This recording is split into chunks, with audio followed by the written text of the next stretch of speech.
Hello students, स्वागत है आप सभी लोगों का इंग्लिश ग्रामर के आज के क्लास में। और हम लोग पढ़ रहे हैं नाउन सीरीज। और नाउन में पिछली क्लासेस में जो है हम लोगों ने बहुत सारी चीज़ें नाउन्स के बारे में पढ़ा। आज हम लोग जो पढ़ने वाले हैं नाउन में वो है बाबू आर्टिकल। आर्टिकल के बारे में आज हम लोग पढ़ेंगे।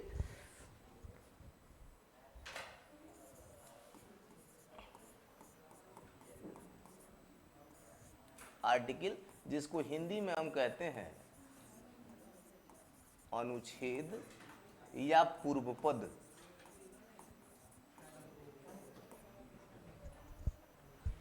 ये बड़ा ही इंपॉर्टेंट पार्ट है अंग्रेजी व्याकरण का। आर्टिकल का यूज जो है बड़ा जरूरी होता है।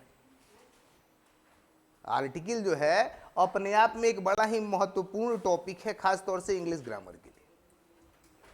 तो आज हम लोग जानेंगे इसको, आर्टिकल को, कि कैसे आर्टिकल को पढ़ते हैं।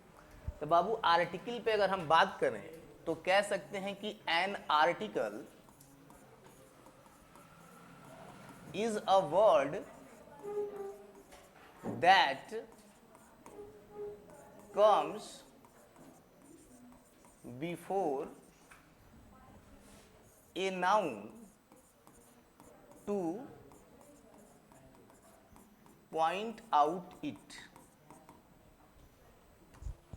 यानी कि हम बात करें अगर आर्टिकल की बाबू, तो आर्टिकल यानी कि अनुच्छेद जो है एक ऐसा शब्द है जो किसी संज्ञा के पहले आता है और उसको पॉइंट आउट करता है, यानी उसको चिन्हित करने का काम करता है। यानी हिंदी में भी हम इसको कह सकते हैं कि अनुच्छेद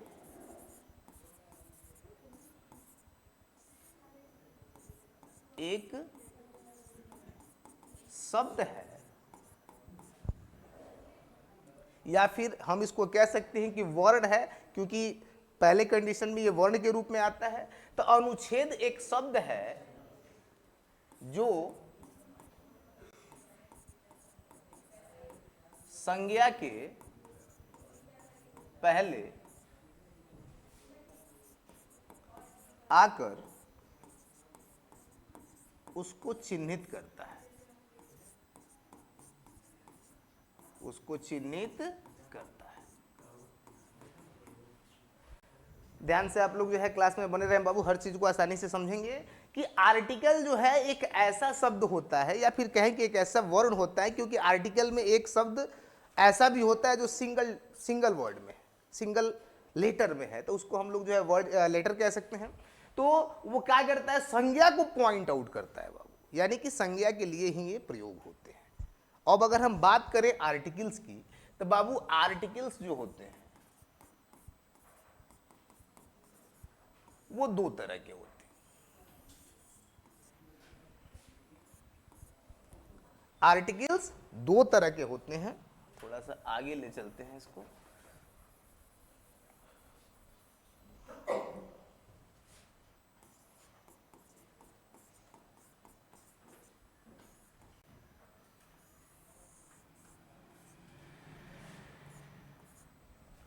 आर्टिकल्स दो तरह के होते हैं बाबू। एक होते हैं इनडेफिनिट,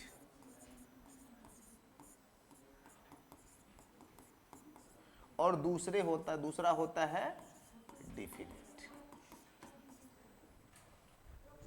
अब देखिए, नाम से ही जैसे पता चल रहा है इनडेफिनिट और डेफिनिट, यानी कि अनिश्चित और निश्चित। यहां अगर हम बात करें पहला इनडेफिनिट की,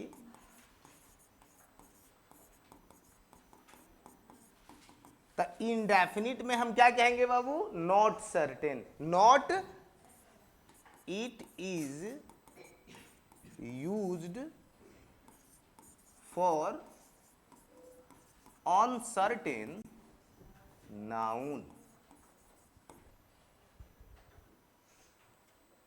यहां पे अगर हम बात करें बाबू इंडेफिनिट की, तो it is used for uncertain noun, यानी कि वो स्पेसिफिक नहीं होता है, स्पेसिफिक नहीं होगा या फिर कोई पार्टिकुलर नहीं होगा। स्पेसिफिक और पार्टिकुलर नहीं होगा। तो इंडेफिनिट आर्टिकल्स जो होते हैं वो किसी अनिश्चित संज्ञा के लिए प्रयोग होते हैं। और अगर हम बात करें इंडेफिनिट आर्टिकल की, तब बाबू इंडेफिनिट आर्टिकल दो ही होते हैं, एक ए और एक एन। कौन कौन से होते हैं? एक ए और एक एन। अब ए का प्रयोग कहां होता है और एन का प्रयोग कहां होता है? तो ये डिपेंड करता है बाबू उच्चारण पे, प्रोनाउंसिएशन पे डिपेंड करता है कि जिस संज्ञा के लिए ये प्रयोग हो रहे हैं, जिस संज्ञा के लिए ये प्रयोग हो रहे हैं, आखिर उसका उच्चारण कैसे हो रहा है। तो ध्यान से देखिएगा बाबू कि ए का प्रयोग कब होगा? जब उसका उच्चारण कॉन्सोनेंट से हो। किससे हो? कॉन्सोनेंट से हो। एन का प्रयोग जब उसका उच्चारण वॉवेल से हो। ये समझ में आ रहा है ना? कॉन्सोनेंट मतलब व्यंजन, वॉवेल मतलब स्वर। अगर जिस संज्ञा के लिए हम आर्टिकल प्रयोग करने जा रहे हैं बाबू, अगर उसका उच्चारण कॉन्सोनेंट से होता है तो वहां क्या यूज होता है? ए। और यदि वॉवेल से होता है तो उसके लिए प्रयोग होता है एन। अब इसको जो है थोड़ा सा एग्जांपल के थ्रू भी हम लोग क्लियर करते हैं। यहां पे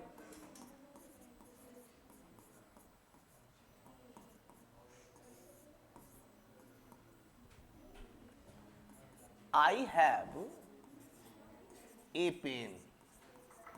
आई हैव अ पेन। मेरे पास एक कलम है। देखिए कलम सर्टेन नहीं है कौन सा कलम है, लेकिन कलम है। इसी तरह से हम कहें कि there is a book, there is a book on the table, on the table. तो एक चीज ध्यान दीजिएगा कि जिस संज्ञा के लिए ये प्रयोग हो रहे हैं, उन संज्ञा के उच्चारण पे आपको ध्यान देना है। जैसे यहां कह रहा है कि पेन, तो पेन के लिए क्या लगेगा? ए, क्योंकि ये कॉन्सोनेंट से शुरू हुआ है, ये भी कॉन्सोनेंट से शुरू हुआ है तो ए लगा है। और यही यदि हम कहें कि मोहन इज एन इंजीनियर, अब देखिए इंजीनियर के लिए लगा है तो क्या लगा? एन लगा। She has an ink pot, she has an ink pot. यहां पे क्या लगा बाबू? एन लगा। तो आपको ए और एन का यूज करते वक्त सिर्फ इतना ही ध्यान देना है कि जिस संज्ञा के लिए वो प्रयोग हो रहा है उसका यदि उच्चारण कॉन्सोनेंट यानी व्यंजन से होता है तो ए लगता है, यदि वही उच्चारण वॉवेल स्वर से होने लगता है तो वो क्या लगता है? एन लगता है। क्या लगता है बाबू? एन लगता है। कोई कंफ्यूजन? क्लियर हो रहा है? अब इसके बाद जो है बाबू दूसरा जो पार्ट है वो है डेफिनिट आर्टिकल।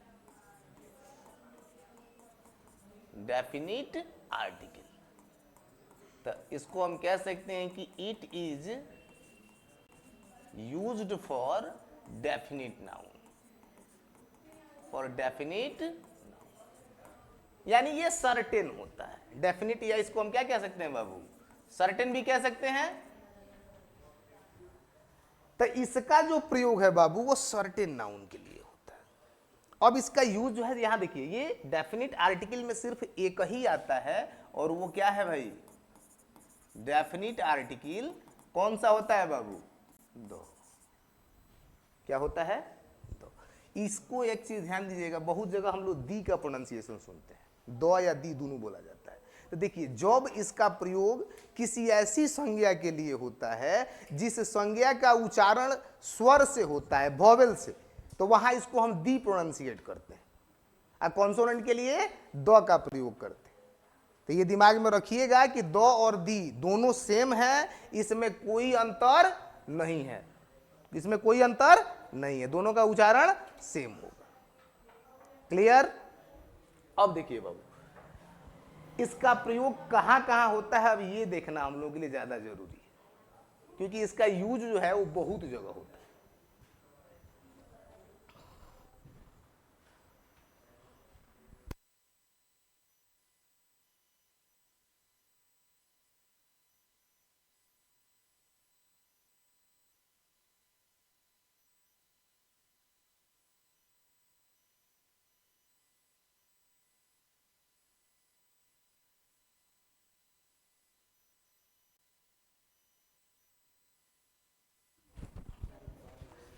तो यहां जो है बाबू आप लोग इसको ऐसे डेफिनिट आर्टिकल में सिर्फ दो आएगा, और इसका यूज कहां कहां होगा आइए देखते हैं बाबू। सबसे पहले सर्टेन नाउन, सर्टेन नाउन, ध्यान से देखिएगा, सबसे पहले हम लोग इसका यूज कहां करेंगे, सर्टेन नाउन यानी निश्चित संज्ञा।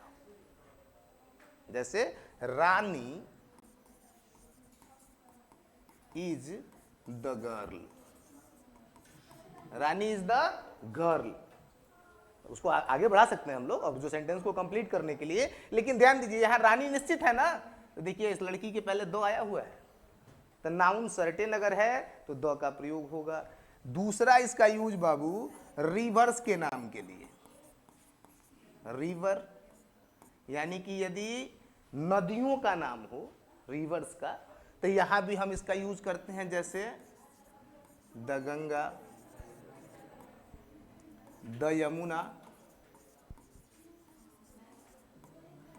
द कावेरी, या फिर द कोसी,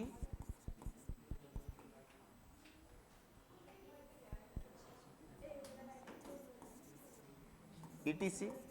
यदि नदियों का नाम है भाई, यदि नदियों का नाम आ रहा है तब बाबू उसके पहले भी आप क्या लगाएंगे, दो का प्रयोग करेंगे। पहले सर्टेन नाउन, दूसरा नदियों का नाम, तीसरा जो है माउंटेन, माउंटेन अगर आ रहे हैं, पहाड़ आ रहे हैं माउंटेन्स, तब पहाड़ यदि आ रहा है बाबू तो उसके नाम के पहले भी आपको दो लगाना है, जैसे द हिमालय, द हिमालय। ऐसे ही आप कह सकते हैं कि the mount Everest, the mount Everest, etc। अब जो भी पहाड़ हैं, अल्पा या फिर जो भी पहाड़ हैं, पहाड़ के जो भी नाम आएंगे उनके पहले आपको द लगाना है। इसके बाद बाबू हम लोग चलते हैं 3 के बाद 4 नंबर की religious, religious book.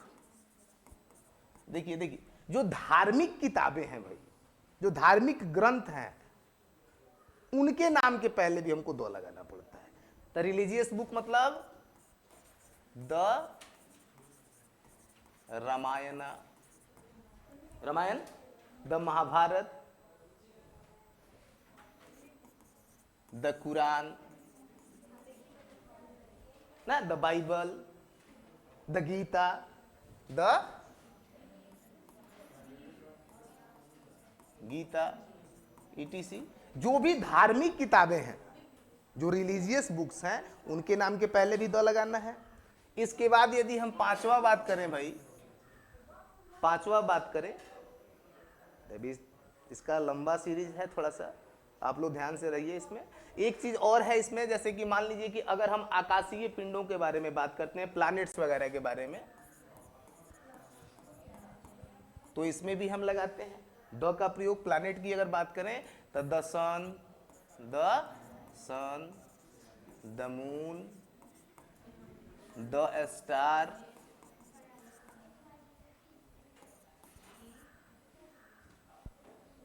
The sky, etc। आकाश, स्काई के लिए भी दो लगाते हैं।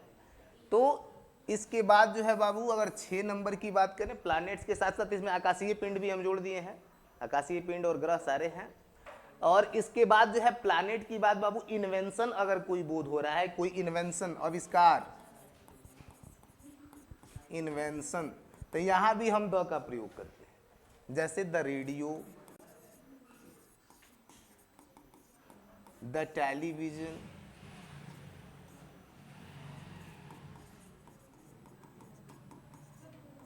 etc।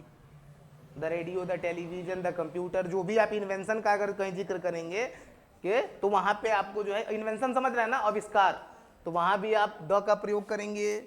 इन्वेंशन के बाद आ गया पॉलिटिकल पार्टी, ध्यान दीजिएगा यहाँ पे, अगर पॉलिटिकल पार्टी के बारे में बात कर रहे हैं तो उसके बारे में उसके नाम के पहले भी द लगता है, जैसे the BJP, the Congress, the JDU, the RJD, etc.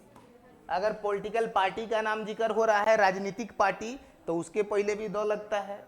इसके अलावे बाबू अगर आप न्यूज़पेपर का जिक्र कर रहे हैं,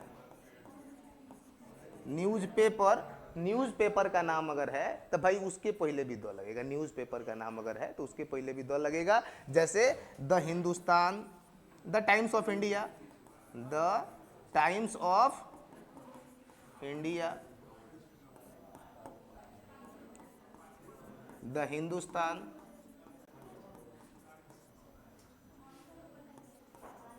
द दैनिक जागरण, दैनिक जागरण, ईटीसी। जो भी न्यूज़पेपर हैं उनके नाम के पहले भी द का प्रयोग हम लोग करते हैं। आमतौर पे देख रहे हैं आप लोग, newspaper, political party, invention planet, religious books तक आ गए हम लोग। इसके अलावे जो है 9 नंबर में अगर हम बात करें तो अगर किसी संसाधन या साधन का प्रयोग हम कर रहे हैं, मीन्स का प्रयोग कर रहे हैं, तो मीन्स के लिए भी हम लोग द का प्रयोग करते हैं। मीन्स के लिए भी हम क्या करते हैं? द का प्रयोग करते हैं। जैसे the train, the bus, the car, etc.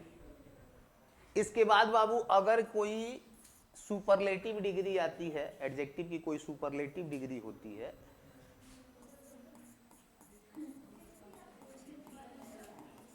Superlative degree अगर है एडजेक्टिव का, तो इसके पहले भी द का प्रयोग होता है। जैसे the best boy, the best boy, the tallest girl,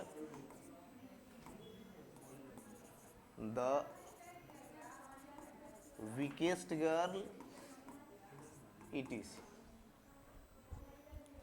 तो अगर हम लोग किसी एडजेक्टिव की सुपरलेटिव डिग्री का यूज करते हैं तो उसके पहले भी दो आता है। इसके अलावे जो है, यहां ध्यान दीजिएगा आप लोग कि कॉमन नाउन, कॉमन नाउन का यूज में द कहां आता है कि यदि किसी संज्ञा से उसकी पूरी जाति का बोध हम करा रहे हैं, किसी संज्ञा से उसका प्रयोग हम इस तरह से कर रहे हैं कि उसकी पूरी जाति का बोध हो, तो वहां भी द लगता है। जैसे कि द काऊ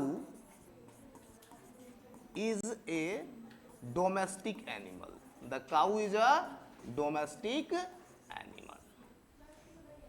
इसी तरह से हम कह सकते हैं कि the dog is a faithful animal, faithful animal।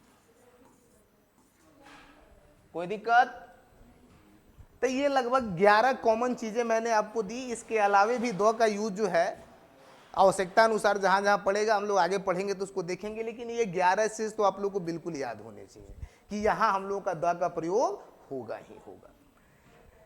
तो ये बाबू अभी तक आप लोगों ने देखा, और डिफिनिट और इंडेफिनिट आर्टिकल दोनों को मैंने समझाया। अब हम लोग देखेंगे कि आखिर इसका पोजीशन क्या होता है।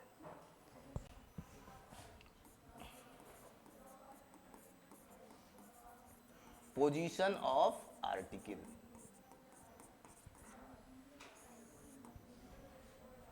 इसका पोजीशन कहां कहां होता है, यानी कि सेंटेंस में आर्टिकल का यूज कहां कहां होता है, कहां कहां यूज होता है आर्टिकल। तो आइए बाबू हम आपको बताते हैं। सबसे पहला इसका यूज होता है before a noun, before a noun, यानी संज्ञा के पहले, संज्ञा के पहले। सामान्य तौर पे आर्टिकल का प्रयोग संज्ञा के जस्ट पहले होता है। सामान्य तौर पे देखें तो कभी भी आर्टिकल का प्रयोग कहां होता है बाबू? संज्ञा के जस्ट पहले। जैसे देखिए, राम इज ए बॉय, ध्यान दीजिएगा, संज्ञा है बॉय, बॉय के जस्ट पहले आया है। सीता इज अ डांसर, संज्ञा के जस्ट पहले आया है। ध्यान दे रहे हैं आप लोग। दूसरा बाबू कि बिफोर एडजेक्टिव, यहां ध्यान दीजिएगा कि यदि किसी संज्ञा के पहले कोई विशेषण आ जाए, एडजेक्टिव आ जाए, तो आर्टिकल का जगह चेंज हो जाता है, आर्टिकल उसके पहले अब आ जाता है। आमतौर पे तो ये संज्ञा के पहले आ रहा है, लेकिन यदि उसके बीच में एडजेक्टिव आ गया तो वो एडजेक्टिव से भी पहले हो जाएगा, यानी इसको अपना जगह छोड़ना पड़ेगा, खिसकना पड़ेगा। जिस तरह से स्थिति नहीं होती है, वो बेंच पे बैठे हुए हैं तो सबसे साइड में बैठे हैं, तो जैसे जैसे इधर से लोग आते जाते हैं अंदर की तरफ आप घसकते जाते हैं, जो सबसे पहले आता है वो सबसे लास्ट में चला जाता है घसक के, होता है ना। ठीक इसी तरह से देखिए, राम इज अ बॉय, तो हम इसको कह रहे हैं कि Ram is a good boy. अब देखिए यहां एडजेक्टिव आ गया गुड, और इसने क्या किया, ए को खिसका दिया एक पोजीशन पहले। इसी तरह से सीता इज ए डांसर, तो Sita is a good dancer, Sita is a good dancer. देखिएगा खिसका दिया कि नहीं खिसका दिया, यानी कि संज्ञा के बीच में आ गया अब एडजेक्टिव, संज्ञा से पहले आ गया और उसने ए को पीछे धकेल दिया। तो अगर किसी वाक्य में संज्ञा के पहले एडजेक्टिव भी आ जाता है तो आर्टिकल उसके पहले चला जाता है। इसी तरह से बाबू यदि बिफोर एडवर्ब, जैसे यदि इसमें एडवर्ब आ जाए अब, तब उसके भी पहले आर्टिकल को कर देगा। जैसे पहली लड़की बेंच पर बैठी है, एगो आई तो एगो के अंदर गई है, दूसरी आई तो और ही अंदर चली गई, यानी कि उस लड़की का जगह जो है बदलेगा, किसका, आर्टिकल का। जिस तरह से बेंच में लड़का बैठा हुआ है, एगो एक लड़का आया उसको अंदर किया एक सीट, दूसरा आया तो 2 सीट अंदर कर दिया, सेम वही स्थिति है बाबू आर्टिकल का। यहां ध्यान दीजिए कि बिफोर एडवर्ब हम कह रहे हैं, इसी सेंटेंस के माध्यम से समझा रहे हैं ताकि आपको आसानी से समझ में आए। Ram is a good boy, good आया तो ए को पहले कर दिया। अब इसी सेंटेंस को हम कहें कि Ram is a very good boy, Ram is a very good boy. इसी तरह से Sita is a very good dancer. अब ध्यान दीजिए यहां पे बाबू एडवर्ब आ गया, एडवर्ब आया तो आर्टिकल को एक कदम और पीछे कर दिया। क्लियर है? अब इस तरह से आप ध्यान से देख सकते हैं इसको और बढ़िया से समझिएगा कि आर्टिकल का पोजीशन क्या होता है। तो बाबू सामान्य तौर पर आर्टिकल कहां होता है, संज्ञा के बगल में, संज्ञा के बीच में, अगर संज्ञा के पहले अगर कोई एडजेक्टिव आ गया तो क्या करेगा, एडजेक्टिव से पहले हो जाएगा। अगर एडवर्ब आ गया तो एडवर्ब से भी पहले हो जाएगा। लेकिन यहां एक चीज जो है आपको ध्यान देना है, अब वो क्या है थोड़ा सा उसको देखिए यहां पे, कि हमने आपको बताया, इसको आप नोट की तरह से समझें तो ज्यादा बेहतर होगा, कि हमने अभी कहा कि अगर इंडेफिनिट आर्टिकल प्रयोग हो रहा है ए और एन, तो उसका यूज हमको ये देख के करना है कि उसके बाद में आने वाली संज्ञा का उच्चारण कैसे हो रहा है, स्वर से हो रहा है कि व्यंजन से हो रहा है। तो हम यहां एक शब्द बना रहे हैं कि ही इज एन इंजीनियर। हमने देखा ही इज एन इंजीनियर, यहां पे एन का यूज क्यों हुआ बाबू, क्योंकि इसके बाद आने वाला इंजीनियर क्या है, वोवेल से शुरू हो रहा है। यही यदि सेंटेंस आपको ऐसे करना हो कि he is a good engineer, ध्यान दीजिएगा कि यहां पे भी ये ए का प्रयोग तो इंजीनियर के लिए ही ना हो रहा है जी, तो एन लगना चाहिए ना, नहीं, क्यों, क्योंकि इसका जो है प्रयोग इसके बाद आने वाले शब्द के उच्चारण से होता है। अब यहां नहीं देखेगा, अब ये इसको देखेगा, ठीक बगल वाले। इसी तरह से अगर बीच में कोई एडवर्ब आ गया तो वो एडवर्ब के उच्चारण को देखेगा, ना कि संज्ञा के उच्चारण को। यहां इसका प्रयोग इस संज्ञा के उच्चारण के हिसाब से हुआ, लेकिन बीच में यदि कोई एडजेक्टिव आ गया या एडवर्ब आ गया तो वहां आपको क्या देखना है, वहां आपको आने वाले शब्द का उच्चारण देखना है, ना कि संज्ञा का उच्चारण देखना है। जैसे यहां हमने ही इज एन इंजीनियर बोला और यहां बोला he is a good engineer, तो यहां पे ए का प्रयोग गुड के हिसाब से लगा है और यहां पे एन का प्रयोग इंजीनियर के हिसाब से लगा है। कोई दिक्कत? आई होप कि आप लोगों को आज के क्लास में आप लोगों का जो है आर्टिकल क्लियर हो गया होगा। यहां से बिल्कुल ही अच्छे तरीके से आपने देखा है पहले तो कि आर्टिकल है क्या। तो आर्टिकल क्या है बाबू, एक अनुच्छेद है जो कि संज्ञा को पॉइंट आउट करता है। आर्टिकल्स दो प्रकार के होते हैं, इंडेफिनिट और डेफिनिट। इंडेफिनिट जो अनिश्चित संज्ञा के लिए आए और डिफिनिट जो है निश्चित संज्ञा के लिए आए। इंडेफिनिट आर्टिकल दो ठो ए और एन, ए का यूज हम करेंगे कॉन्सोनेंट से शुरू होने वाले शब्द के पहले और एन का प्रयोग करेंगे वॉवेल से शुरू होने वाले शब्द के पहले। और इसके साथ साथ मैंने आपको डेफिनिट आर्टिकल का जो है 10-11 ठो जगह बताया कहां कहां इसको हम प्रयोग करते हैं। सर्टेन नाउन नदियां, पहाड़, religious books, planet, invention, political party, newspaper, means, superlative degree, common noun. इसके अलावा भी बहुत जगह पड़ेगा जहां हम लोग आगे डिस्कस करेंगे। इसके बाद मैंने बताया पोजीशन ऑफ आर्टिकल्स, यानी आर्टिकल्स का यूज आप कहां कहां कर सकते हैं। तो बाबू आर्टिकल्स का यूज सबसे पहले संज्ञा के पहले, एडजेक्टिव आ रहा है तो उसके पहले, और एडवर्ब आ गया तो उसके पहले। और कभी भी जो है संज्ञा का प्रयोग अपने बाद आने वाले शब्द के उच्चारण के हिसाब से होता है, यानी उसके जस्ट बाद जो शब्द आता है, चाहे वह नाउन हो, चाहे एडजेक्टिव हो, चाहे एडवर्ब हो, उसके प्रोनाउंसिएशन के हिसाब से इसका यूज किया जाता है। आई होप कि आप लोगों को सारी चीजें बढ़िया समझ में आई, कोई दिक्कत नहीं है। तो आज की क्लास में इतना ही, अगले क्लास में जो है हम लोग फिर से जो है आगे शुरू करेंगे। धन्यवाद।